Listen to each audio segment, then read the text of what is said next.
Joining us now, Anna Palmer, a senior Washington correspondent for Politico and co-author of the Politico Playbook. Good enough to join us to discuss all. And Anna, let's begin with Rex Tillerson's candidacy then for Secretary of State. We are told that Tillerson is now at the top of this shortest of lists. We just heard, though, that it is news that has sparked backlash from both sides of the aisle.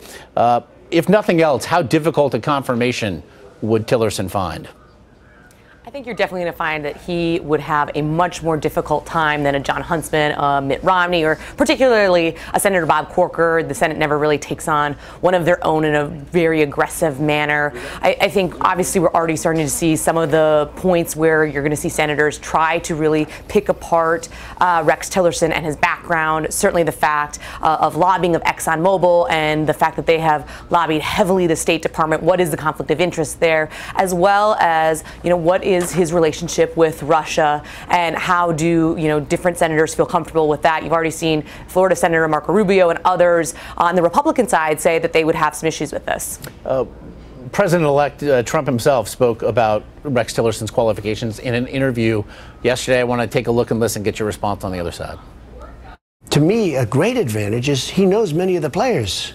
And he knows them well. He does massive deals in Russia. He does massive deals for the company, not for himself, for the company. He's the Secretary of State. No, but I have tremendous respect for him. He's a world-class player. I'm trying to get you to say But I have others. I know you are. And you're doing very well. But I have others also that I think, Bob Corker is a fantastic guy. Mitt Romney, I've really gotten to know him, and I get along with him really well. But these are all very different types of people. But when you ask me about Rex, he's a world-class player. There's no question about it. Two things there, Anna. Number one, as we heard Kellyanne Conway say just moments ago, there seems to be a belief here institutionally that Tillerson's ties to Russia and specifically Vladimir Putin are an asset and not a liability. Also, we heard Donald Trump offer up the names of Senator Corker and Mitt Romney without prompting.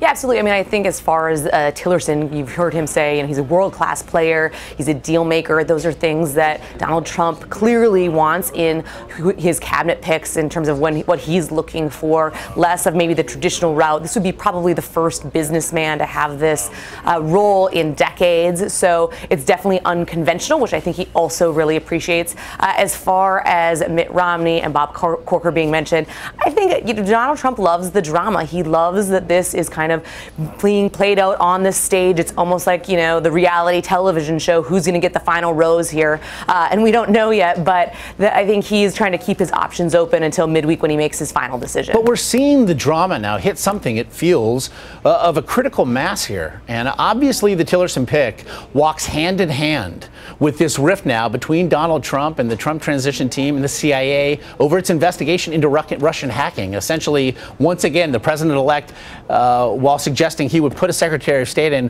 who is cozy with Vladimir Putin, he is also denying any Russian involvement in hacking, denying any sort of political motivation in doing so, and in doing so is directly contradicting the CIA's findings. Lots to unpack there.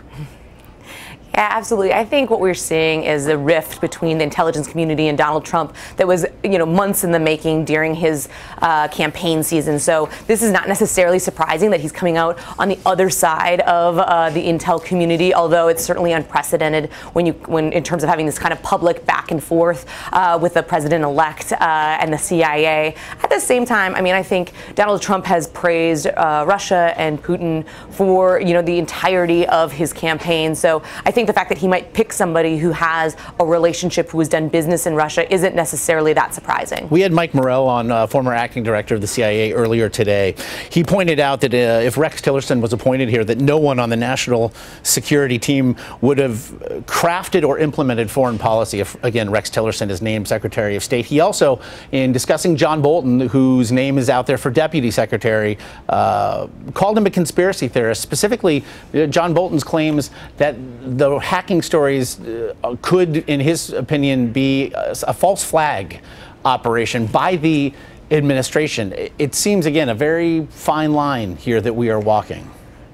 Yeah, I think this is kind of the whole like choose your news, what is truth, the kind of debate that is happening between the media, in between the intelligence community, between Congress. Certainly you saw in the sound earlier Senator McCain, a Republican, staunch defense person, saying, no, hacking did happen. I think he's not assigning motive in terms of, well, it was to flip the election towards Donald Trump or not, but the fact that there was hacking, it certainly did happen. That is why they want to have this bipartisan committee go forward and put out their own paper, I think, to try to kind of validate those facts. I think Mr. Bolton would have a very tough time. You've already heard Senator Rand Paul say that he will do anything in his power to stop him from being at state. So this is not going to be some kind of easy confirmation. And I think particularly if you had Rex Tillerson and John Bolton, things could get very messy very quickly in the first couple of months of Trump's administration. Senator McCain certainly signaled that in speaking about Rex Tillerson's close ties with Vladimir Putin.